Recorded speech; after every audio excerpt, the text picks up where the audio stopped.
Hey everyone, and welcome back to some more esports talk. My name is Hunter, and per usual, thank you so much for tuning in. Today we've got a bit of a serious topic that we don't really get to cover too often, and that is in the LPL and LDL scene over in China, where Riot Games has been having a 2-month-long investigation that they have finally announced some of the results of. We saw a little bit of this with FPX Bo coming forward and saying that he had been forced into being compliant with some match fixing, and now we have a little bit of more information about this. They say that in the past month or so, the league has conducted anti-counterfeit gambling education and one-on-one investigations of all players, coaches, and management personnel of 43 teams in the LPL and LDL. Like I said earlier, if you don't know, the LPL is the primary Chinese League of Legends league, and the LDL is the secondary developmental league. They've conducted further investigations on those who have been punished, investigation and inquiries.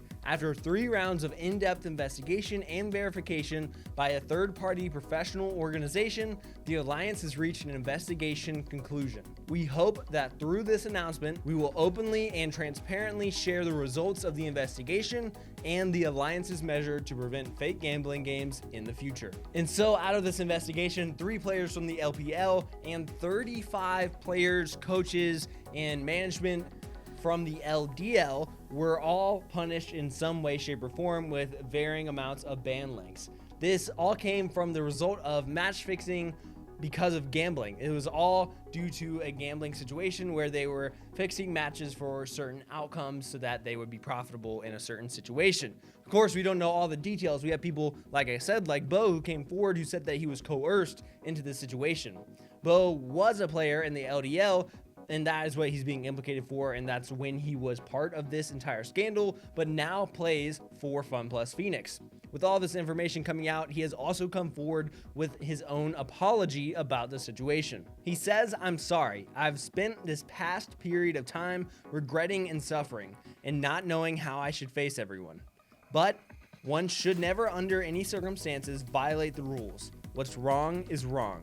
I deeply regret the mistakes I made in the 2020 LDL season. I've always yearned to play in the LPL. After I joined FPX in 2021, all the team members took care of me, this inexperienced newcomer. I learned a lot of things in the 5 series we played together. This has been the happiest moment of my professional career. I'm so sorry I disappointed everyone who cared for me and believed in me. And I'm so sorry I betrayed the trust of the FPX organization and my team members. I won't avoid the mistakes I made in the LDL. I will bear all the responsibilities I ought to bear and repent for my mistakes. It's my dream to become a pro player. I beg the league, the organization, and all my friends for forgiveness. I hope they can give me a chance to turn over a new leaf. I'm sorry." And despite only 3 LPL players being implemented in all of this, to me at least, it kind of suggests a much larger problem that could be potentially occurring in this developmental league. Because match fixing had already gotten into the league and there was gambling involved, it just makes me concerned a little bit for its future. And I feel like that is also the state where Riot is at, where they see this happening and all they want to do is shut this down right now. I mean, we've seen this sort of thing get out of hand in other games. The first one that I feel like obviously comes to mind would be CSGO, where 35 players from an entire region ended up getting punishments for similar problems. So Riot seems determined to put a stop to this early and said that these bans would get more severe if any other cases of this were to happen, and that they will be more and more strict. As is usual practice with these sort of situations, they've granted punishment reductions for those who assist the investigation, with the reduction up to 2 to 6 months, as well as a fine reduction. For reference, FPX Bo was banned for 4 months after a 2-month reduction. Thunder Talk Teen was banned for 4 months as well, and Thunder Talk Bless was banned for a year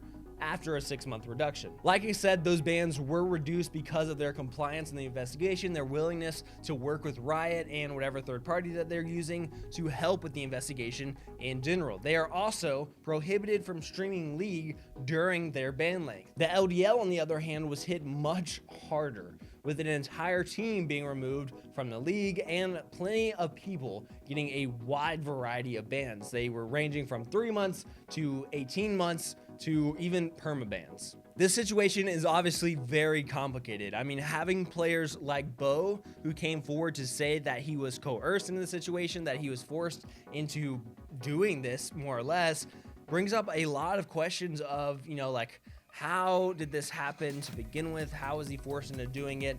Who is forcing people? And how is Riot going to stop this from happening in the future? I mean, obviously they are incentivizing the people involved in the investigation to, assist Riot Games and to assist the third party, because if they do, then they get, not as long of a ban and less fines, and also probably a little bit more in the good graces of Riot to begin with. I'm interested just to see how this plays out, right? Because this is another situation of Riot versus Valve in my mind of, how are they going to handle it? How are they going to be able to nip this in the butt before it gets really, really bad later on? So, I mean, that's really all I've got for you guys. We'll have to see how it plays out. I imagine the investigation should hopefully go better and better the longer it goes on. I mean, having Riot and Tencent behind an investigation is huge. Obviously, we know Tencent is not going to let up on these kind of things, knowing them as a company. And so we'll just have to see where it ends up going and who ends up assisting Riot and, being willing to share information to be in their good graces. Let me know what you guys think about this entire situation and what you think is going to happen. Until next time, guys, be safe, be smart, behave. I'll catch you later.